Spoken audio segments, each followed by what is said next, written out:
జై కిసాన్ జై కిసాన్.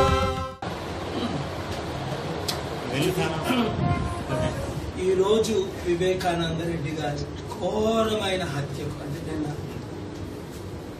అంత త్వరలో చేసిన అంత్యక్రియలకు రాత్రి 1 నిమిషం పడుకొని 4 గంటల వరకు పనులు చేసుకున్నా, 4 గంటలు మోకరించి ప్రేయర్ చేసినప్పుడు నేను ఈ విషయం మాట్లాడాలా వద్దా అని ఆలోచించినప్పుడు అంత్యక్రియలు తెల్లవారు 8 గంటలకే నేను టీవీలో చూశాను ఒక ఛానల్లో.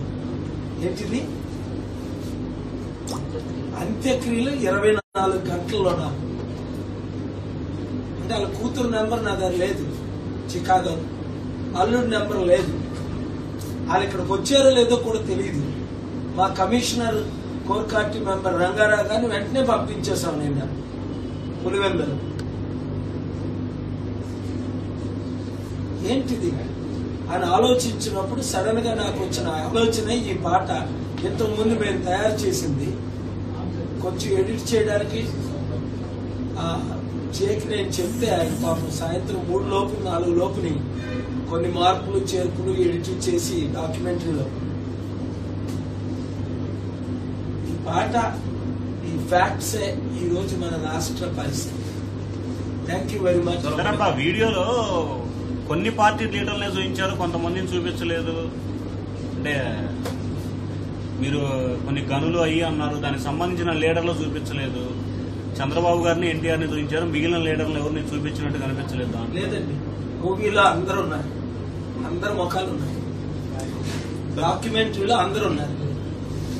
కోఆర్డినేటర్లు డబ్బులు వసూలు చేస్తున్నారు అంటారు సార్.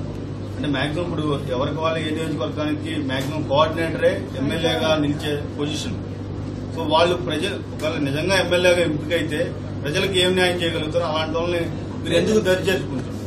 ఒకే ఒక్క కోఆర్డినేటర్ కాదు, ఆయన ఇవ్వద్దని చెప్పారు. కోఆర్డినేటర్ కాదు, మీటింగ్ అటెండ్ అయ్యారు. ఆ మీటింగ్ అటెండ్ అయ్యి ఒకసారి అటెండ్ అయ్యారు. కోఆర్డినేటర్ నాతో ఫోటో తీసుకున్నారు, ఆ ఫోటో తీసుకొని వెళ్ళారు శ్రీకాకుళం. ఆయన ఇంకొక 2 కుర్రాళ్ళు తీసుకొచ్చారు, నాకు తెలియక వాళ్ళకి కూడా ఫోటోలు ఇచ్చాను. నేను వేల మందికి సెల్ఫీలు ఇస్తున్నాను. ఇలాగ దుర్వినియోగం చేసుకుంటారని అనుకోలే. అందుకని ఆయన మా కోఆర్డినేటర్ కారు కోఆర్డినేటర్ గా వ్యవహరిస్తున్నారు ఫోటో చూపించి. దాన్ని నేను తీవ్రంగా ఖండించాను. సార్, అభ్యర్థుల ఎంపిక ఎంతవరకు వచ్చింది? మీ కోర్ కమిటీ ఇప్పటి వరకు ఎలాంటి కసరత్తు అయితే ప్రారంభించినట్టుగా లేదు. అభ్యర్థులు ఎప్పుడు మీరు ప్రకటించే అవకాశం ఉంది? 20వ తారీఖున మీకు అభ్యర్థులు ప్రకటిస్తున్నానని నేను చెప్పాను. ఫస్ట్ లిస్ట్ 20ని ప్రకటిస్తానని ఇదే రూమ్ లో ఇదే ప్లేస్ లో మీ ముందే మేము అభ్యర్థులు ప్రకటిస్తాం. వివేకానంద రెడ్డి గారిని మీరు గతంలో కలిసినప్పుడు నాకు ప్రాణహాని ఉందని మీతో చెప్పారన్నారు. అసలు ఆ ప్రాణహాని ఎవరి వల్ల ఉందని చెప్పారు? అసలు ఈ హత్యకి కారకులు ఎవరు? ఇది రాజకీయంగా అవుతుందని నేను ఆ సబ్జెక్టు ఇప్పుడు నేను మాట్లాడడానికి ఇష్టపడడం లేదండి.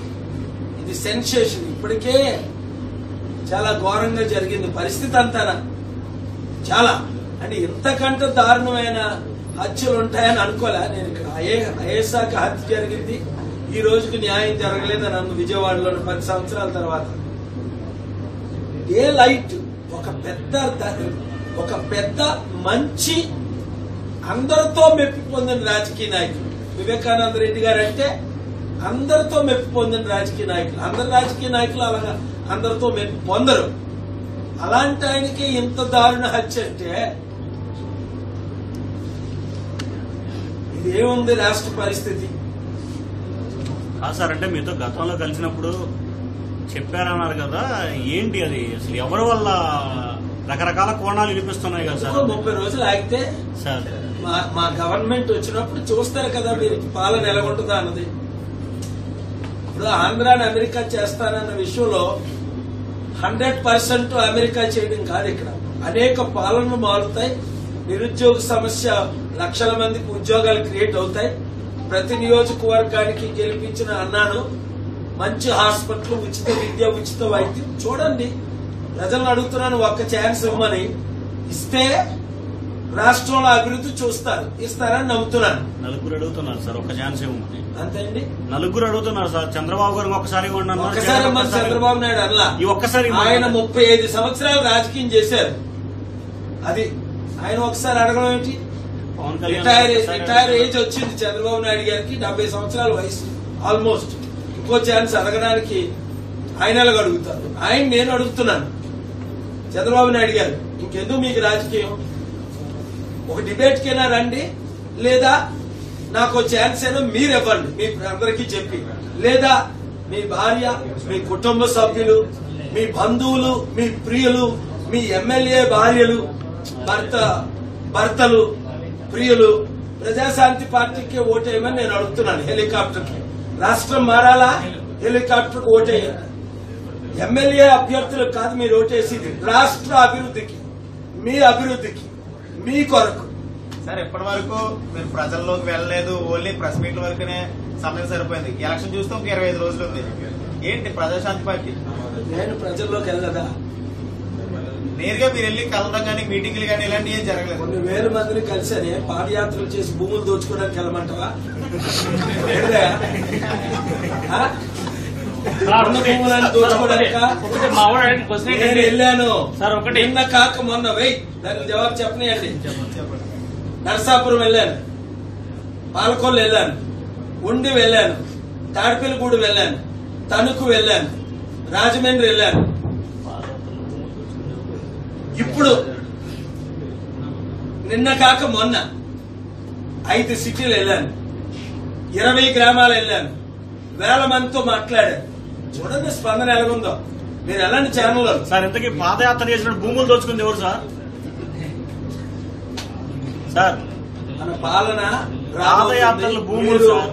మీడియా ఓనర్స్ ని, మీడియా మిత్రులు నేను రిక్వెస్ట్ చేసింది ఏంటంటే, దయచేసి దీన్ని, ఈరోజు చాలా డార్క్ డే.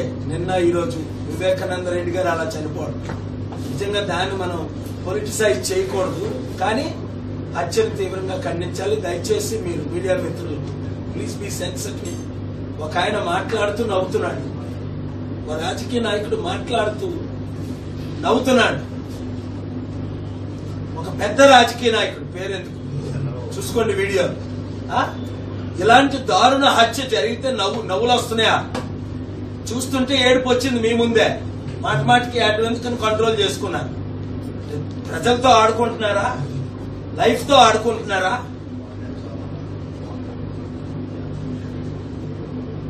ఎవరు సార్? కొంచెం నవీన్ అతను ఎవరు సార్? దేవుని శాపాలు రాబోతున్నాయి రాజకీయ నాయకులకి.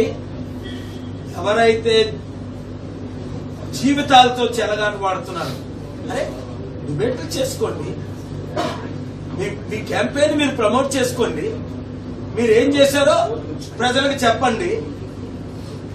ఇక డిబేట్లు అంటున్నాను 3-4 నెలల నుంచి. ఎవరో డిబేట్ చేయరే.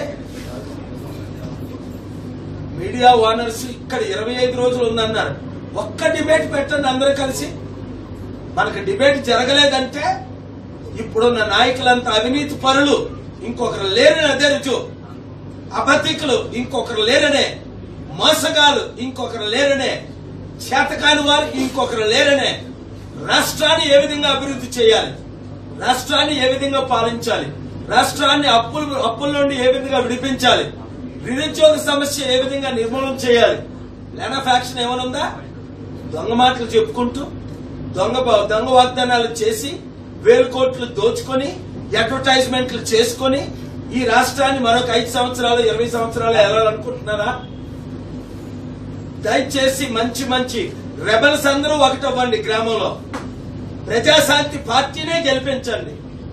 ఒక్కసారి ఆలోచించండి, ఓటు వేయండి. ఒక్కసారి ఆలోచించండి. ఏది మీకు నీతి అనిపిస్తుందో ఆ పార్టీకే ఓటేయండి.